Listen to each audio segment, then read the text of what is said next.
Good evening and welcome to News Mummy Kenya. Today, we look into Chapter 2 of Rigathi G, Is the Truthful Man Vindicated?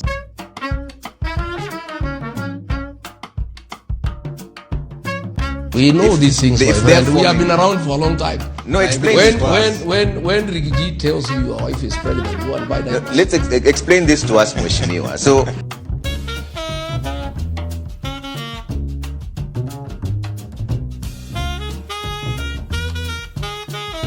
ako na mimba, uende ununue diaper, kujitayarisha kwa sababu hiyo ndio ukweli. Sindio?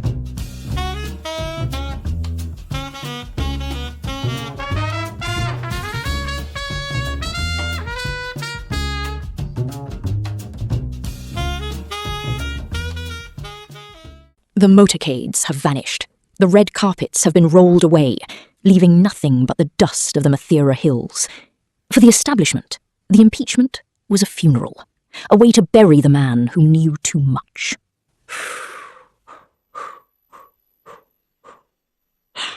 But they forgot one thing.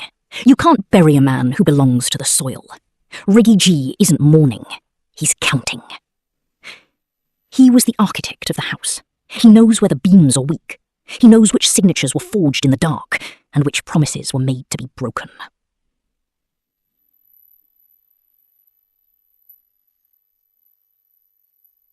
The truthful man is no longer bound by the collective lie.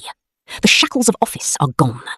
In their place, a whistle, and he's about to blow it until the walls of the city shake. The shadows are receding. The secrets are coming home. Rigathi G is unbound, and the truth has nowhere left to hide. Rapid support forces sort of mince their words in terms of whether they're forming a parallel government in Kenya or whether they're simply here to seek unity for the betterment of their country. What do you make of the diplomatic I think in all fairness, President William Ruto has messed this country in the international eye. He's doing all the wrong things. We have a policy of non-interference with the affairs of other countries.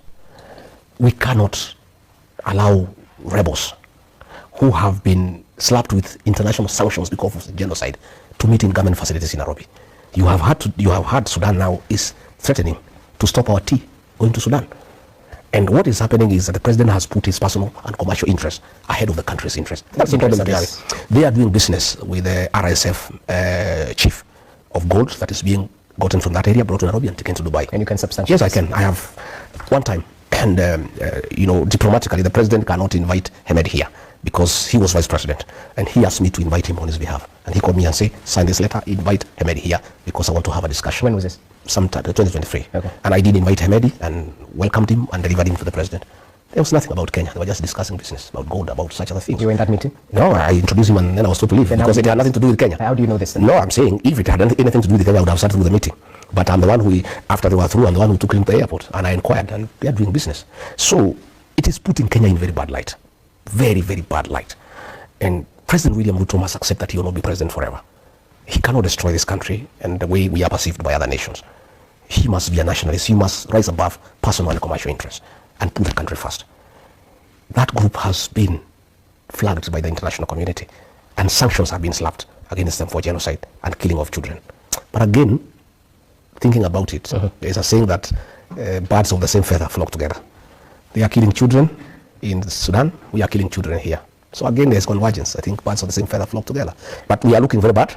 DRC, we have handled it very badly.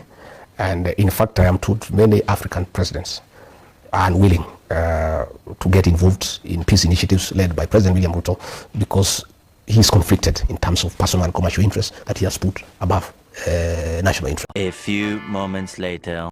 The Rapid Support Forces, RSF, of Sudan have joined forces with the Sudan Liberation Movement and various other political parties and civil society organizations to establish the Sudan Founding Alliance.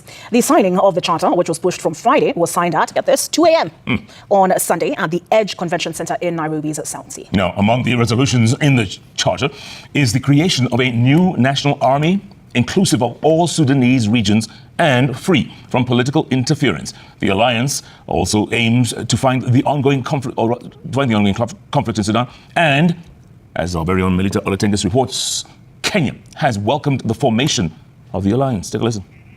He wants fuel increase to be up to 40 shillings. And it will happen in the next few weeks. Per litre, it will go up to 40 shillings or even beyond. The only way to stabilize prices is for William Ruto to do away with the 8% VAT and to remove the 7 shillings, which is fuel levy. But he doesn't want because he wants profit. So we are calling him out. You have taken over every business in this country.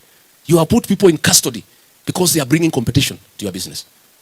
And the DCI is being used now to deal with competitors. You remember the other day, in the Nairobi Railway City, they arrested people and deported them because they were in competition with CRBC, which is a proxy for William Ruto.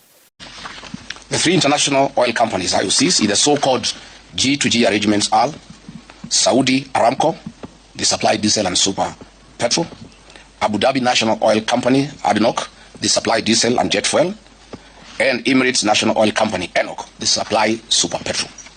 These IOCs supply and distribute fuel through 6 hand-picked local oil marketing companies. But what was being hidden from the public was the real culprits of this scandal. The team leader of this oil scandal is William Ruto, Felix Koskei, and the abroad-based expert, the CSO Energy and Petroleum, Mr. Opio Wandai. And a local company, which is a nominee of the international oil companies IOCs awarded under the so-called G2G framework. A few moments later. And here on The Explainer, the breaking news just in, the news we've all been waiting for in the country. The new petroleum retail prices are out for the next 1 month.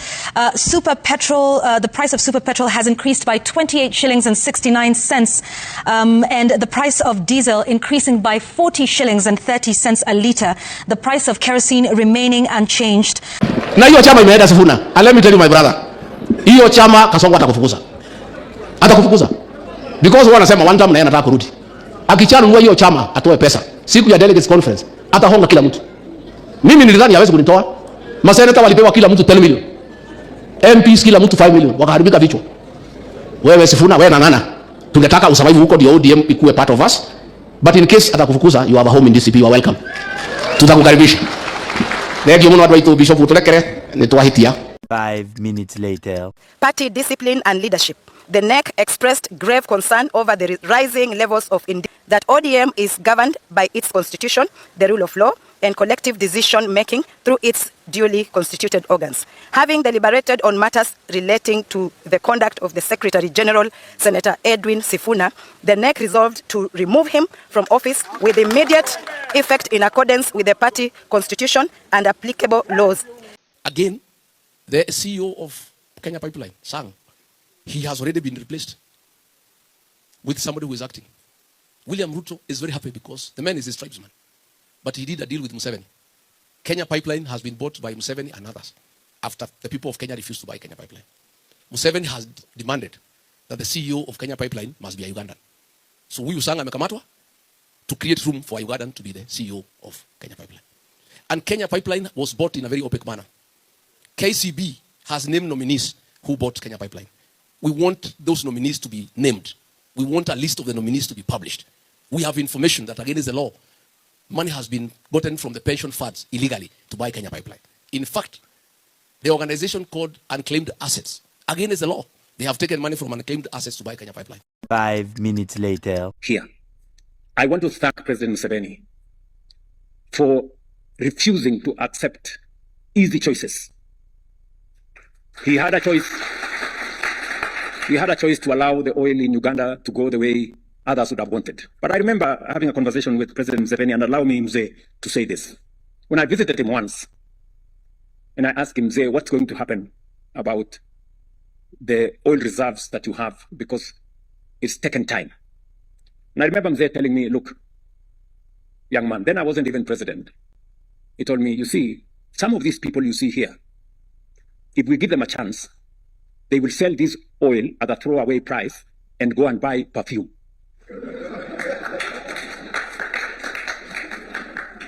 You know, those are his words, and they've never left my mind. You know, a case of people making shortcuts, easy decisions, you know, and in the process, sabotaging the destiny of a nation and a region. I am happy that we will be discussing how we are going to use our resources, whether it is the oil we have in our region or the minerals we have in our region, not to export to others, but to industrialize our own region. our countries. When the other day we divested from Kenya Pipeline because we wanted to unlock the value of Kenya Pipeline and use it for the transformation of the country, President Museveni called me and said, I want to buy 50% of Kenya Pipeline. And he told me, I don't care the price. You know, that's how serious he was. When some other pessimists in Kenya were saying, oh, you know, the price is very high, I don't know. You know, President Museveni could see beyond the price. He could see the opportunity of transforming our nation, our region together.